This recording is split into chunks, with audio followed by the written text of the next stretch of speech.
Anything's possible. Anything's possible.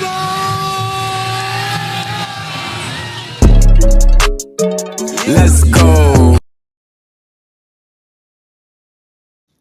Dub, this is a comparison. How did he? I don't know how we got on this comparison, right? I think we saw something out there that prompted this because you and I wouldn't have just put this matchup together.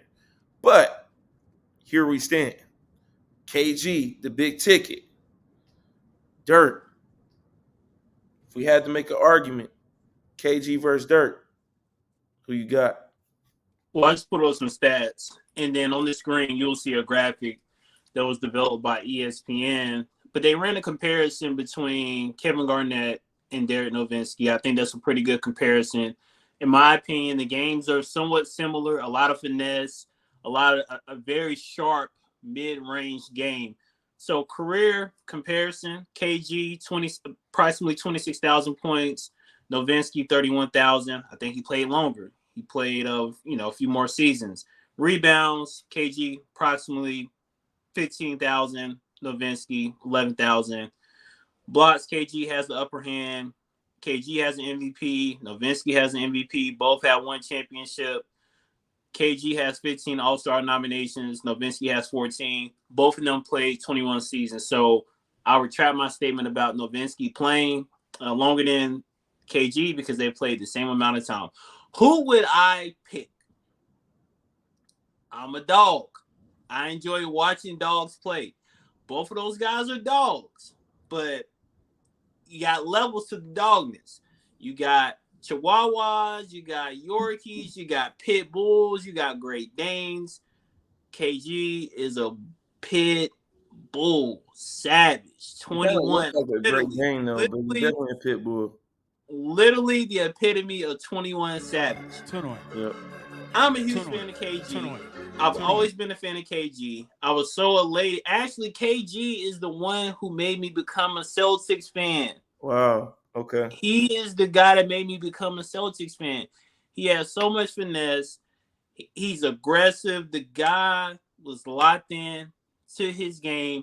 And one thing that I like about KG is he came right out of high school, right out of South Carolina, came in, he stayed out of trouble. For sure. So if our young guys like Ja Morant and others could take some advice from KG, someone that we know is from a rough upbringing, right? Yep. South Carolina boy.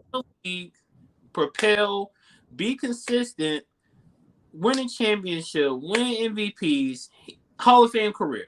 I like Dirk Nowitzki's game, a lot of finesse, that patented fadeaway that no one could stop.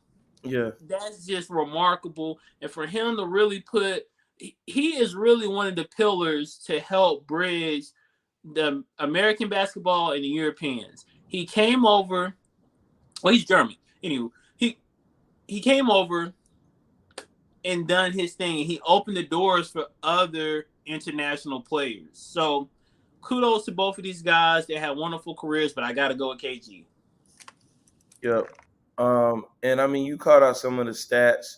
I think, like, two different types of big men, ultimately, because Dirk stretched the floor. I mean, you got, Dirk, a guy who shot 38% from the three.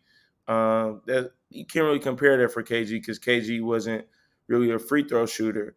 But a 3-point shooter.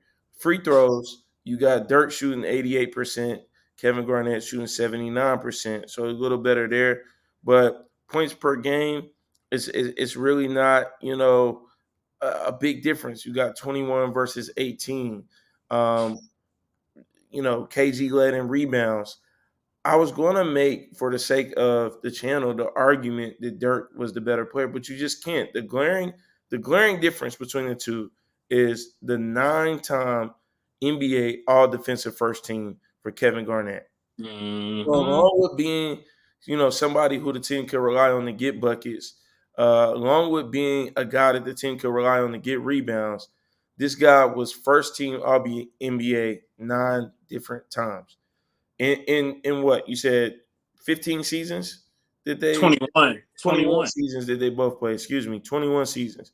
So, math guys, that's about 40% of the time that he's in the league. He's one of the best. He is the best defensive player at his position for 40% of the time that he's in the league. So Crazy. you look at maybe his first year, and then you look at the last 2 or 3 years. Okay, where his career is winding down. You take those years out, and I mean, that's dominance to me. That's dominance. Like you said, dog. Before we really got into the numbers, I thought it was more of a comparison. But the reality is, man, like, you gotta go with KG on that, man. I mean, they both only got one ring, but they got a ring. It's not on Barkley time. So I would say the most impressive thing about Dirk is he did it with his original team, but he had pieces around him.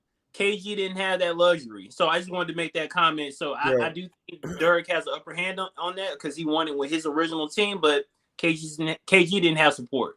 And he got drafted into a better situation, let's be honest, because Dallas and Mark Cuban putting the money out there.